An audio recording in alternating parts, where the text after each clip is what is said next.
Nah, halo, assalamualaikum warahmatullahi wabarakatuh, teman-teman. Apa kabar semuanya, para petani porang semua? Semoga kalian masih dalam keadaan semangat ya, teman-teman. Semangat untuk menanam dan menanam terus. Semoga nanti bisa mendapatkan hasil yang maksimal. Nah, masih dalam keadaan semangat. Sekarang saya berada di lahan yang ditanami porang ya, bukan, menggunakan bibit dari katak ini semua bibit dari katak, dari sampai ke sana, sampai ke ujung sana. Ini semua ditanamin bibit dari katak. Nah, saya menanam katak ini, bibit porang dari katak ini saya tanam di bulan September ya, teman-teman. Di September akhir. Berarti sudah ada 3 bulan. Ini kan bulan Desember, berarti sudah 3 bulan ya saya tanam porang dari bibit katak ini. Karena kemarin ada beberapa teman-teman yang ingin melihat tanaman katak yang saya tanam ini, pertumbuhan tanaman katak yang saya tanam ini. Ini yang seperti ini ya. Nah, pertumbuhannya seperti ini.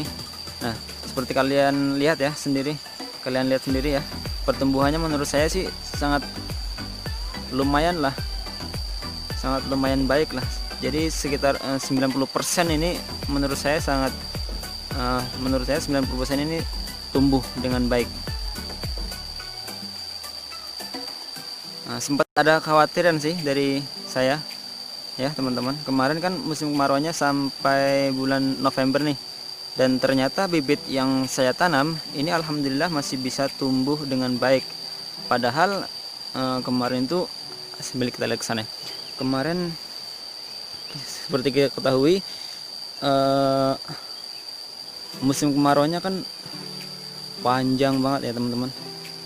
Musim kemarauannya sampai bulan November, padahal biasanya Oktober itu sudah hujan deras. Saya sempat khawatir, tapi alhamdulillah pertumbuhannya alhamdulillah baik lah.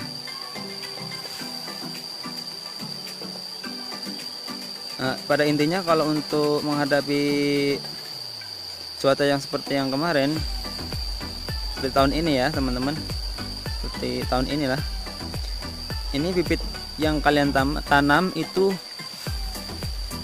harus ditimbun dengan tanah, dengan jangan sampai keluar ya, jangan sampai agak terlalu dalam, maksudnya agak terlalu dalam, biar nanti tidak kebuka dan terkena sinar matahari langsung ya. Nah, ya coba kita lihat ke sana ya. Nah, seperti ini, teman-teman.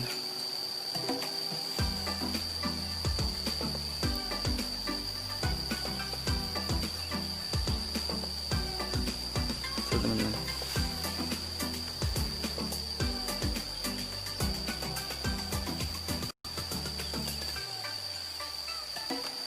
Alhamdulillah ya, masih bisa tumbuh dengan baik nih. Sempat khawatir kemarin, panasnya minta ampun, sampai bulan Oktober akhir, November baru turun hujan ya. Jadi ini agak tinggi-tinggi yang sebelah sini karena kemarin rumputnya tinggi banget sampai nggak kelihatan tanaman di porangnya ini kemarin. Jadi ini habis dibersihkan. Jadi kalau misalnya yang rumputnya tinggi, dia tanaman porangnya pun ikut tinggi. Yang sebelah sana itu agak pendek-pendek karena sering saya bersihkan.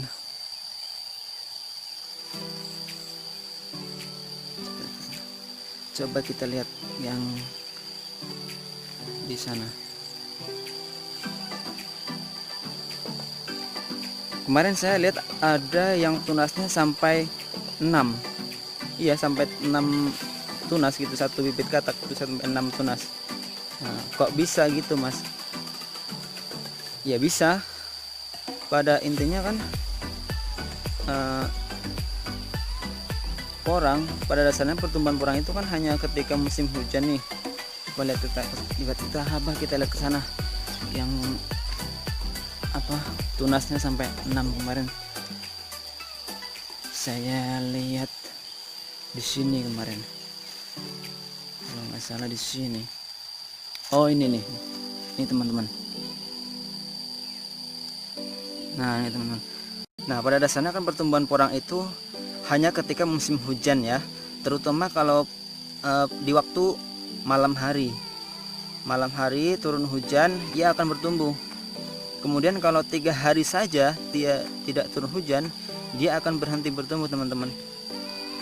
Nah seperti itu teman-teman ya, seperti itu.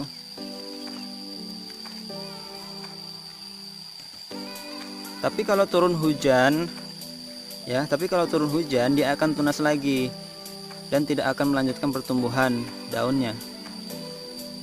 Jadi tidak akan melanjutkan pertumbuhan daun yang sebelumnya ya, kalau dia tidak hujan selama 3 hari. Siklus ini akan terus menerus teman-teman.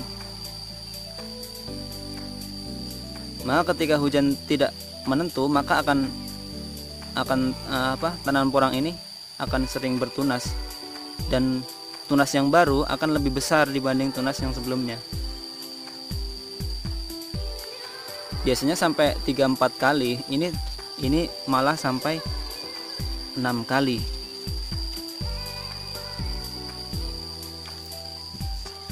Ini ya teman-teman, ini satu, ini nggak tahu ini kenapa ini patah. Ini 2, 3, 4, 5, 6. Ini semakin besar. Ini kan paling kecil, semakin besar semakin besar.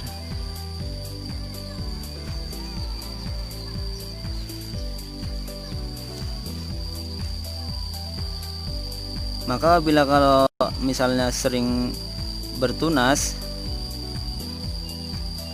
maksudnya apabila tanaman porang kita ini sering bertunas, dia akan semakin cepat pula pembesaran umbinya. Akan tetapi kemungkinan bentuk umbinya tidak beraturan ya teman-teman, karena ya saking banyaknya bekas tunas itu tadi. Kalau yang sebelah sini enggak, cuma satu. Ini bibit dari kata semua ya, tapi ini kata agak besar nih.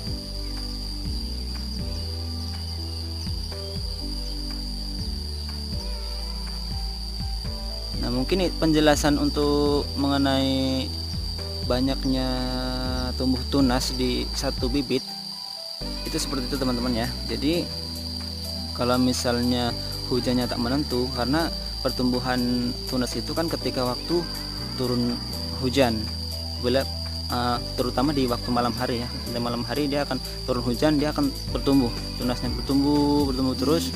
Nah ketika beberapa hari tidak hujan, pertumbuhan dari daun itu dia akan berhenti.